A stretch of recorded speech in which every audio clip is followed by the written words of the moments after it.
wrong in this situation. He took a pitch in the back. He got beamed for crying out loud. We used heart attack. Me. Managers on a Major League Baseball team don't make decisions. Could have done without that. Credibility in this situation is worse than losing your job. Was it over when the Germans bombed Pearl Harbor? The castration of the Major League Baseball managers, we know it. Ask me about my win. I'm old enough to remember when the Big East used to be a huge draw, and the teams in the Big East extended beyond just the thoughts of the old UConn teams, the old Syracuse teams. There was some prominence in there, and the dominant teams like Georgetown and St. John's were every year NCAA tournament contenders. And obviously we've fallen from that a long way. And it kind of culminates in this week when we hear about both St. John's and Georgetown making some aggressive moves when it comes to their next coaching hires. Now, St. John's hires Rick Pitino from Iona, who was there for the past 3 seasons. And Iona got back to the NCAA tournament. They were there 2 of the last 3 years. You know, Rick Pitino is already in the Hall of Fame. He's taken 3 different teams, Louisville, Kentucky, and I forgot what the other, Prominence, all to the Final Four. So the expectation is that St. John's, hopefully, for their own sake, is going to get back on track. And you wonder, Mike Anderson's filing a lawsuit. He thinks he was, unrightly fired. They say it's for cause. They say it's not for cause. I don't think that's really that important. But that being said, the hope, and I'm sure when Rick Pitino gets introduced as the head coach of the St. John's Red Storm, it should be that the good things are on the way, that the program should have some prominence restored. And it's just weird looking at St. John's for all these years and wondering, why are they not in the NCAA tournament? Where is their recruiting gone to where a very dominant men's basketball program is kind of forgotten about? And let's be real. If St. John's was playing good basketball, if they were in the NCAA tournament year after year, I believe the fans would start to come out. The alumni, which they have a very proud group of alumni, would certainly make a big deal and sit up in the front row and support the squad. And obviously you have Georgetown. Georgetown, has won national championships before, but hasn't had a lot of success since the likes of John Thompson, the first John Thompson, not his son, and Patrick Ewing being let go after 6 seasons there. Seemed like it was a homecoming. He ends up coming back. They replace him with Ed Cooley, and Ed Cooley's got the Providence squad in the NCAA tournament 2 years in a row. Playing good basketball in the Big East, while Georgetown and St. John's isn't. But, I look at what used to be such a proud conference, and a lot of people say it's because Syracuse left. It's because UConn left. It's because fixture schools like St. John's and Georgetown have fallen, at least from a college basketball standpoint, on such hard times. And as you think about the tournament this year, obviously a lot of attention is going to go to Farleigh Dickenson, and I think they deserve a ton of credit for winning the game against Purdue. It needs to be understood that Farleigh Dickenson was the luckiest team in the world to be in the tournament. Now, does that mean that they didn't deserve to be in the tournament? Well, from the technicality that they made it, meant that they deserved to be there. Now, it's because of, Merrimack and a weird rule they have in the NCAA that if a team is going from a Division II school to a Division I, they're ineligible for the postseason for a couple of years. That shouldn't be a fact. That shouldn't be the reality. But they beat Farleigh Dickenson in the championship game, so they should have gotten the automatic bid in the tournament. Farleigh Dickenson loses, their conference championship, which was there for an automatic bid. They were not going to be an at-large team. They weren't getting in the tournament if they didn't win that game, but they did because the team that beat them was ineligible. So they should not have even been in the tournament. And then obviously you give the players all the credit in the world who all go out there and they play hard, and they beat at one point ranked number 1 in the country Purdue team. Now I started thinking about, well, where does this rank in regards to the biggest upsets in sports history? Because I don't think we spend a lot of time talking about this. Now, to me, it's going to be hard to match Buster Douglas beating Mike Tyson. Because I'm old enough to remember, I'm old enough to remember the Big East when St. John's and Georgetown were the cream of the crop. I'm old enough to remember just the shock that stood out when really the unexpected Buster Douglas, a not known fighter, really somebody that you're wondering why he even got a chance at the heavyweight title. He was good, but he certainly wasn't somebody that realistically could have been expected to take the title away from Iron Mike Tyson. And he beat him. A lot of people say, hey, in 2018, the Maryland-Baltimore County beats Virginia. The 16 seed beats the 1. That might have been the biggest upset in history. To me, you're throwing a different level on it when you're talking about FDU beating Purdue, because FDU is not even supposed to be in a tournament. And listen, I get it. You could talk about Super Bowls. You could talk about the Giants in 2008 beating the undefeated Patriots in the Super Bowl. You could talk about the Jets in Super Bowl III beating the Baltimore Colts and maybe perhaps saving the American Football League. And you could talk about Appalachian State beating Michigan in 2007.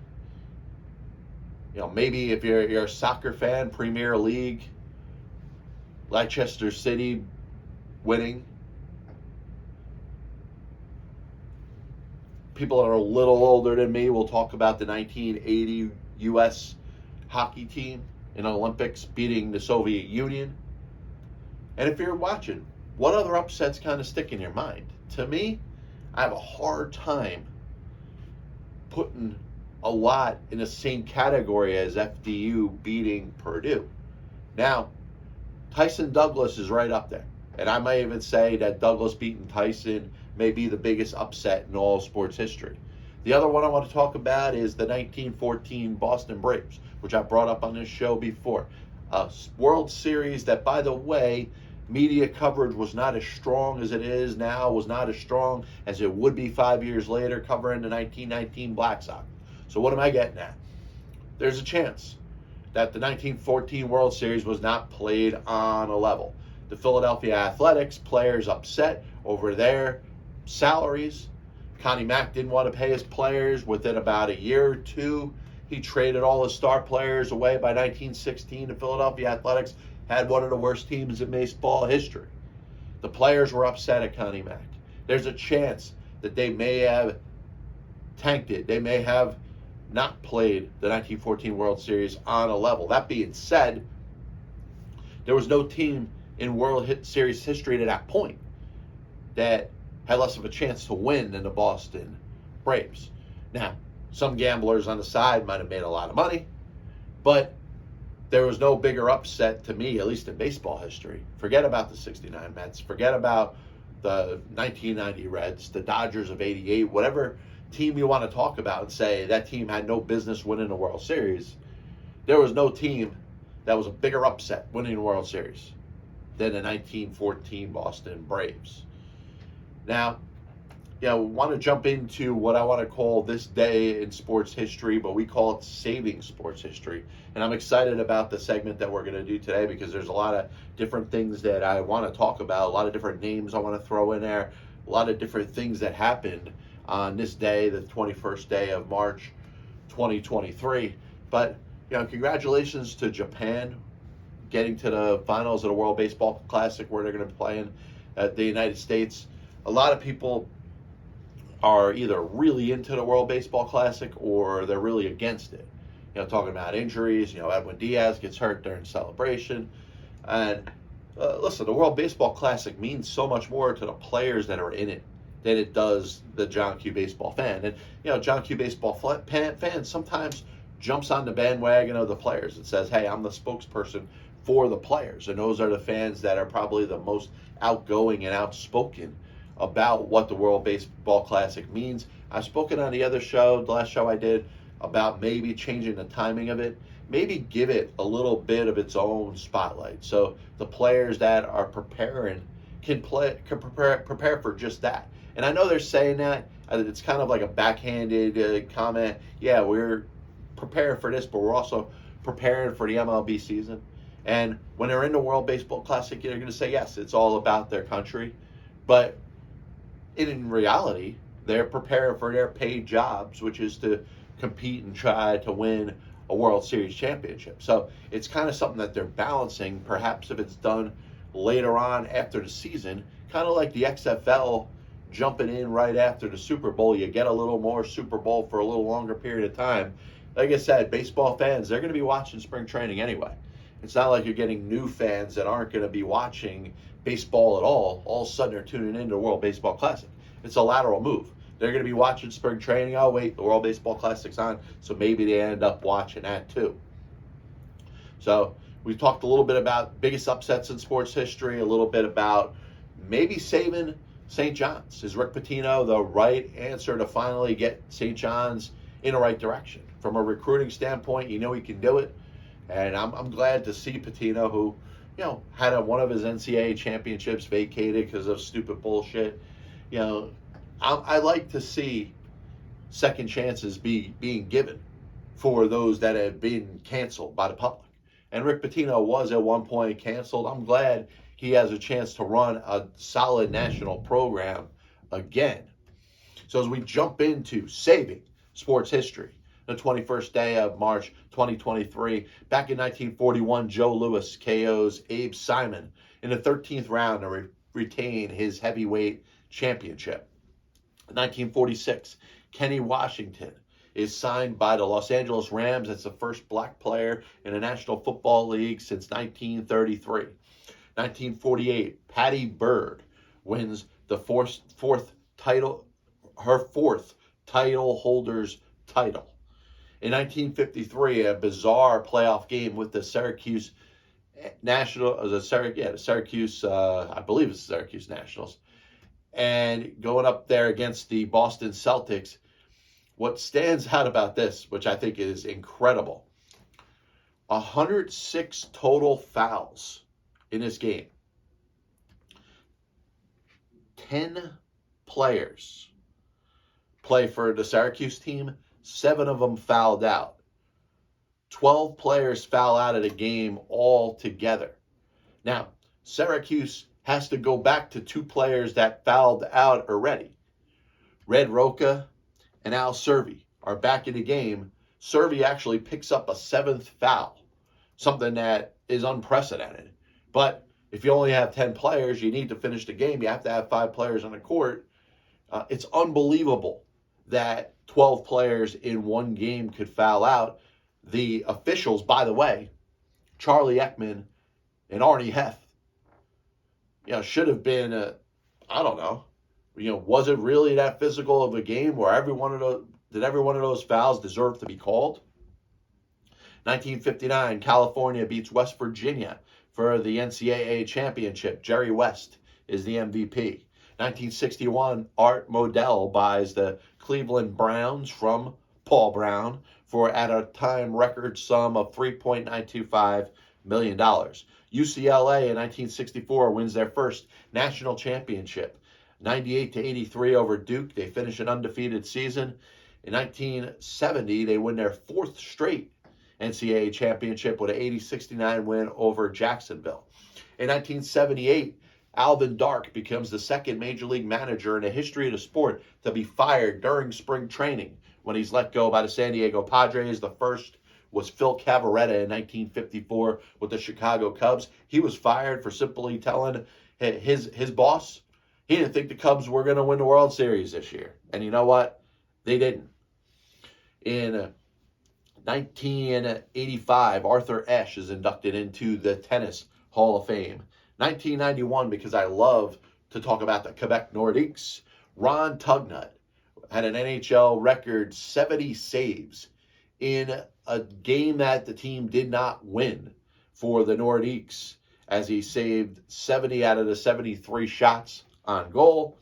In 1994, Wayne Gretzky tied Gordie Howe with his 801st NHL goal. 2019, Ichiro played in his last game for the Seattle Mariners. He had a brief comeback to play a couple games in Japan as the Mariners were opening the season there against the Oakland Athletics. He is the all-time hits leader, 4,367. Nobody in the history of baseball has ever had more hits. Pete Rose is the American baseball all-time hits leader. By the way, belongs in the Hall of Fame. I'll spend all day talking about that. Births on this day, Hall of Fame football coach Tom Flores was born on this day in 1937. Former Major League Baseball outfielder Tommy Davis was born on this day in 1939. He passed away in 2022. Race car driver Ayrton Senna was born on this day in 1960. Tragically, he died in 1994. And a football player known as AP, Adrian Peterson, was born on this day in 1985. 1975, we lost Ducky Medwick, Baseball Hall of Famer. Ed Roush, who was part of the Reds World Series championship in 1919. Like I said, the most disrespected World Series champion of all time. Everybody talks about the team that lost. Nobody gives a shit about the team that won their first World Series championship. So, Ed Roush, a key member of that World Series championship team, passed away on this day in 1988. And Pro Football Hall of Famer Chuck Bednarik died on this day in 2015. This is the Passball Show, brought to you by JohnPielli.com, by St. Aloysius Church in Jackson, New Jersey, by Two Ways, One Passion Food Truck located in Scranton, Pennsylvania. Just a reminder, you can check out the Passball Show, my 30-1 MLB Countdown previews, which I'm doing for the rest of the month. They'll be up there on Spotify, Apple Music, Amazon Music, of course, videos on YouTube. We'll be back with another episode of the Passball Show coming soon. God bless you, and as always, I'll see you on the other side. Chris Bryant was on the Chicago Cubs roster opening day. I have many leather-bound books. My apartment smells of rich mahogany. Why don't you give it all or a majority of it to the team that wins the friggin' World Series? I was going to listen to that, but then I just carried on living my life. Now they come out as the biggest Major League Baseball manager apologist. It'll only make someone work just hard enough not to get fired. Because hitters are going out there saying, I'm either going to hit a home run or I'm going to strike out. And if I don't get a pitch that I feel like I could drive out of the park, I'm not even supposed to be here today. especially prospect whores and hoarders, are going to be a little pissed off at me when I say this. I'm a dude fleeing a dude disguised as another dude. There are only two managers in baseball's Hall of Fame who have losing records. One of them is the iconic Connie Mack, who you could say, in spite of winning 5 World Series championships as a manager, could be in as much as a pioneer.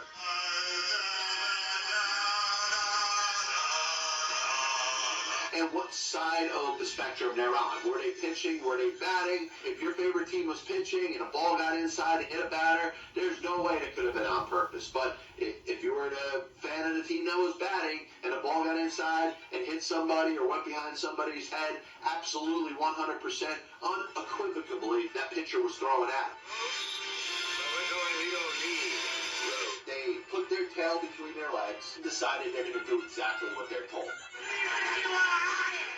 You damn well right better give him a contract extension. You damn well right better make him the manager over the next series of years. 35 years ago, I could have loaned your parents the money for an abortion.